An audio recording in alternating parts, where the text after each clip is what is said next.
a river in my soul. I've got peace like a river. I've got peace like a river.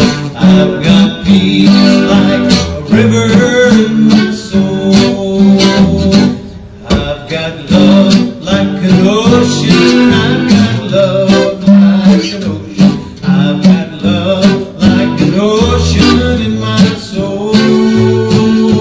I've got love like an ocean. I've got love like an ocean. I've got love like an ocean in my soul. Inspirational lecture. Today we have Reverend Diane Davis returning from, she currently resides in Casanova, Florida, while it is not her only place that she has ever been. That is her current place of residence. She has decades of experience, has taught and demonstrated throughout the U.S., and has been a teacher of many people. So a number of us in this room had instruction from her and watched her work. Nice time. She's been here twice before and very well received. So without further ado, please welcome Reverend Diane. Thank you for the introduction, Steve, and you also gave me a good intro in your talk, because I was going to mention the law of remorse today, the natural law of remorse. I've been teaching natural law for, I'm going into my 36th year. Is anybody that old here? Anyway, an interesting thing with natural law is understanding the energies of life and how to flow with them. Not necessarily the ideal and the perfect, but just the fact that we all have an awful lot occurring in our lives constantly. And when you can allow yourself to flow with it, when you can begin to discover your ethics, as Steve was talking about, there can be more joy. Even in some of the challenges, you will feel a little less confusion and a little bit more focus and clarity. I have a quote. I have quotes all over my house, but I have a quote on my appointment book that I was going to use today, and it was one that Oprah Winfrey, when she finished her 25-year show on ABC, she gave a talk. 2 of the weeks were devoted to, or 2 of the days were devoted to her speech. And one of the things that she said that I thought was really quite beautiful was she said that your life is whispering to you. Do you hear it? Your life is whispering to you. Do you hear it? And as I was getting ready to come over here this morning, I had something whispered to me. Because I kept thinking about a talk I gave on 9/11 2 years ago, and how I had researched on this particular website that I had heard about on the Ellen Show. I couldn't remember the website this morning, but I could remember the name of a woman in Missoula, Montana, named Crystal Burns. And so I probably told this story here before, but please hear it again, it'll go quickly. Is that Crystal Burns has preschool children that she teaches. And as a preschool teacher, she developed superheroes. And superheroes are all of the capes and costumes that are donated by so many of the people that are the support of the school as well as herself. And it allowed the 3-year-olds to get dressed up in their capes and go out into their community to do little things of kindness, visiting people, saying hello, cleaning up a yard, a lot of different things. Well, I was going to talk about that because I kept hearing Crystal Burns' name running through my mind. You know how you get something on your mind and you hope that you're not getting too old where you're just perseverating over something continually. But anyway, so I had that. And I thought, well, I can't talk about that because I've probably already mentioned that story before. And so I kind of Googled in and got more information. And something that I read about Crystal Burns is she was inspired by a woman named Laura Miller. And Laura Miller lives in Pittsburgh. And Laura Miller started her own a little random acts of kindness that she felt that our world really needed constantly to have kindnesses, and not necessarily those that are the big events, but sometimes just the gentle, small ones can be very meaningful to anyone. And a statement that she made was, we never know what burdens someone else carries. So Laura Miller became Secret Agent L. And Secret Agent L developed a little card that goes with the gift or the thing, that the token that she leaves for people or extends to people of all types and in all circumstances. And with that, she started to let other people know what she was doing. These acts of kindness are not necessarily ones where you need to do them and be recognized for them. And I had started doing some of that years ago, and I'm sure all of you have done something that allowed you to feel that you were giving. And was it something where you had to have recognition? Maybe, and maybe not. Over the years, there's been little things that I've done, sent money to a person that had an extreme situation, and they had to go on a trip for their own health and well-being, for an exam, and it was going to be a very hard expense to even go on the trip. And so there's been little things. So what have you done? Because I know you've done them, and I want to recognize you for doing them. Because in the giving, there's an interesting thing with the law of give and take, is the fact that all of us take from life. All of us take from life. Taking is not a greedy thing. Taking is where you're expanding. You expand every day of your life. You're constantly changing. Every day you're changing. And the changes that are occurring within you can be very subtle, and some of them can be very extreme and very expansive and large. And then some of them may be very, very, very tiny, and yet you can feel them. You are aware of them. That's one of the reasons why the law of remorse is interesting, because we can't change the scars that life leaves on us or with us. What we can change is their meaning. And their meaning has so much to do with how we take the next breath, what we do in the next moment, and how we extend ourselves. Do we have to become really different than who we are today? Of course not. You're special right as you are. You haven't done anything wrong. You've only made choices in your life, and some of those choices might have been extremely creative, and some of them you might not ever want to do again. But what did you gain? What did you gain by what you think you might have lost?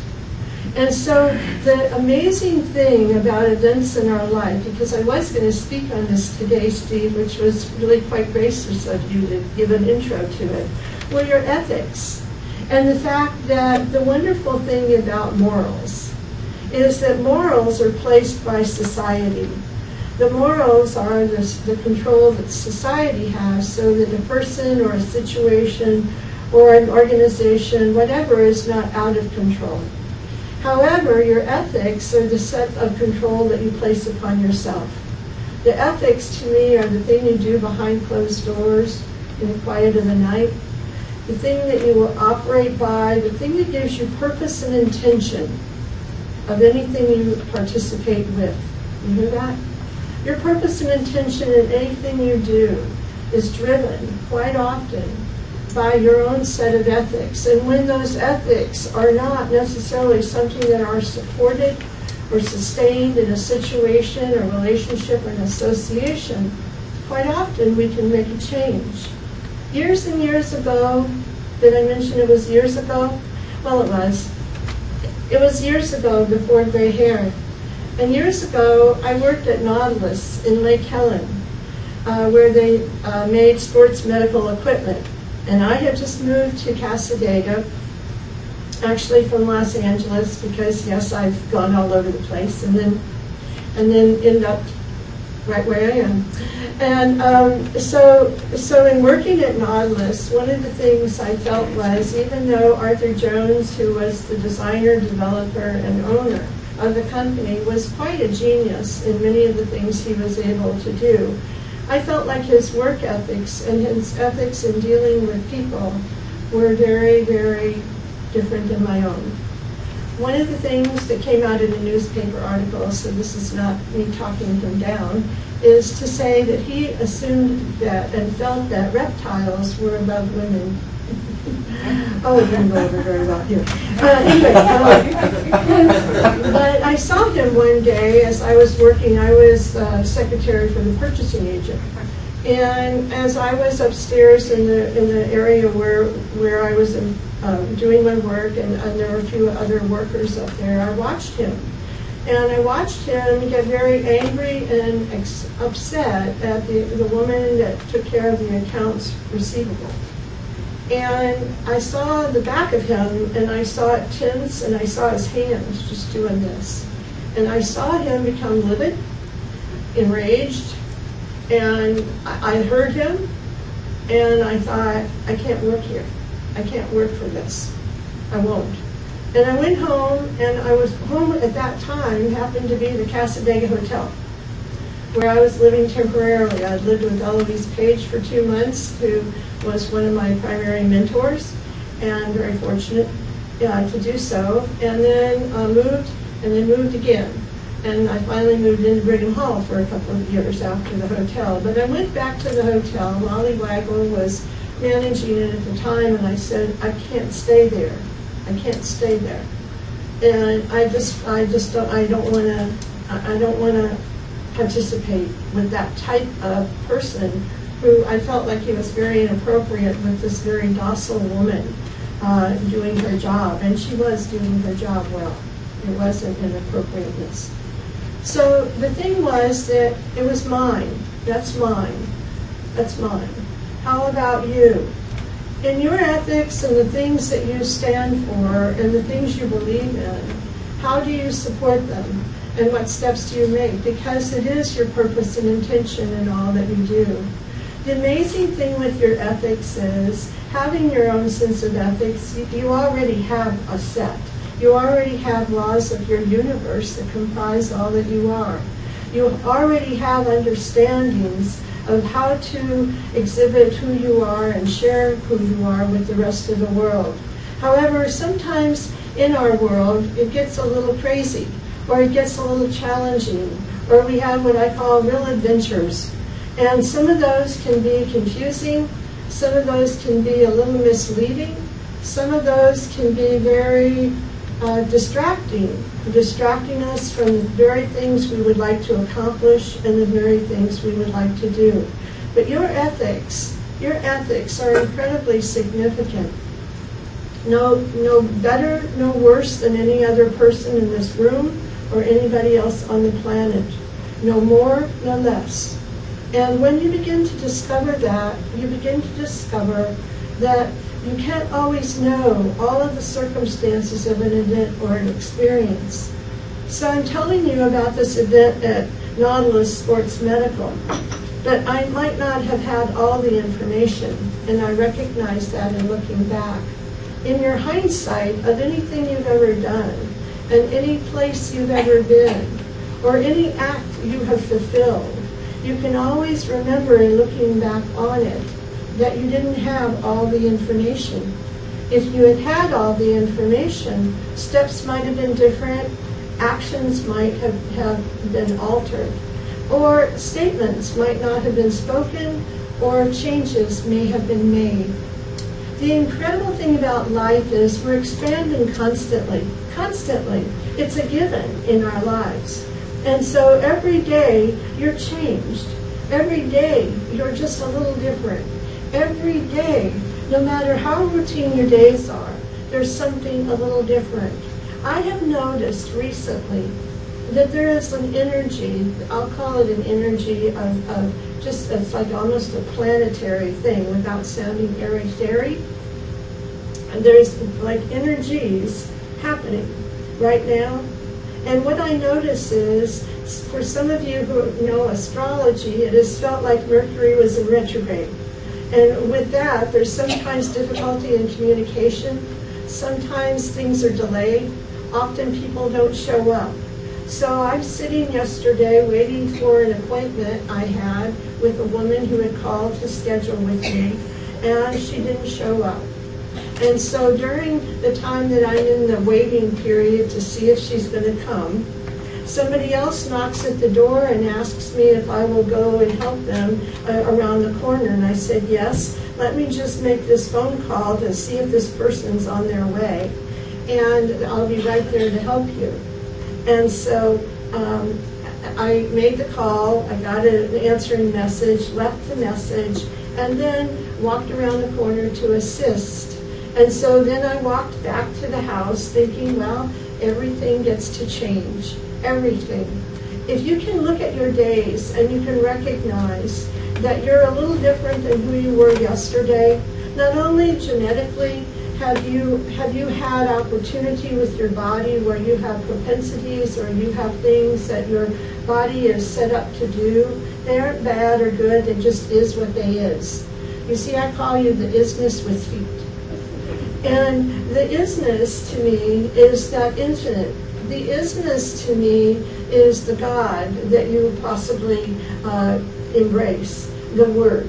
But I call it the isness because to me it's everything that is and one thing more. It's that one new thought you have. It's that one next breath you're going to take that will never be like any other breath you take. It's that one new feeling. It's that one new relationship. It's that one new opportunity. And they are always available to us if we but look, if we but recognize that they are there. How do we have insights about things that have occurred in our past? We have them because we have the old thought or the old awareness, but we have the new one. And the new one is a wonderful tool because the new one takes us on to a clarity. How can we heal the body if the body's holding on to the past? And you touched in with this earlier, Steve, is that how can we hold on to seeing what newness can occur with relationships and with people? I know quite often, because I've been speaking in churches and groups and teaching for so many years, that often people will come and they will say, oh, she's just going to say the same old thing. Well, that might be true, because sometimes I read the scripts. But I'm different. And so the power behind the word is different. And the motion that's carrying it might be a little changed. And the same with you with the ears to hear. So it shows me that anything we read or anything we're exposed to, no matter how repetitive it can become, if we can look at it with our new eyes, if we can look at it with that sense of awesomeness and recognize there is a place of discovery. One thing that was mentioned also when Steve spoke was a defensiveness. You related it to boxing. I never got into that myself. But I want to experience something with you, and that is a recognition. The recognition is that the human mind, its first line of thought is defense. Defense. Its second is discovery. If you can recognize that in any response, any reaction, any moment in hearing words, if you can allow yourself to embrace, if there's a defensive thought, stay tuned, because there may be that expansive discovery thought that's next. When we can allow that, there can be more joy. When we do that, it's because we're functioning not from a point of that defensiveness where someone can do us harm, whether it's verbal, emotional, or physical, but from a point of discovering your true intention, your true intention. And, I mentioned that I have quotes all over the house. Well, I do. And especially in my bathroom, where you're a captive audience there. You're not? Okay. Well, I have it, and I have classes in my home. And many of the people will come out of using the restroom, And they will say, oh, I love this one, or I like that one, or they're busy writing it down. So a lot of the time I copy them out and give out little copies. And so one of these days I probably should just write a book that says quotes from my bathroom. But somehow that doesn't have that spiritual ring to it that I'm sure everybody will think they're raunchy jokes or something. But one of the quotes that I've had up there forever, and it's torn and it's gotten kind of wilted because there's no fan. This is an old house built in 1900. And so the humidity when I shower kind of goes all over the mirrors, and that's where all the quotes are taped. But one of them says, if it's uncomfortable, you're living with projection. If it's uncomfortable, you're living with projection. And often in our sense of remorse about something, or our sense of looking back on something, we're projecting the shoulda, woulda, couldas, but we're also projecting how others respond to us or look to us, and sometimes we don't know all the information. You're never going to know the gifts you give. You're never going to know the gifts you give in your spirit, your emotion, and the beauty of you. You're only going to allow yourself to participate. And that's another quote. And it says, if you want a future, participate with it now. So I'm going to leave you with one more quote. And I brought copies of this for any of you who would like to put it on your refrigerator. That's where this one sits in my house, because it reminds me every day when I'm making breakfast. Because sometimes I find that life gets heavy. And sometimes life gets a little overwhelming. Doesn't mean it's bad or good, just means it is what it is. But it is what it is not a fatalistic statement. It is what it is a starting point. And when you can look at your day and you can start from there, that point, rather than what should, coulda, woulda happen, or what you're projecting should, would, or could happen, you can allow yourself to have that sense of discovery and the open arms or the open eyes that can see the next step and the next opportunity. This quote is, so when you awaken in the morning, what a most wondrous thing that there might be to recognize that today is unlike any day you've ever had. Any day you've ever had. So what is your life whispering to you? And thank you for letting me come.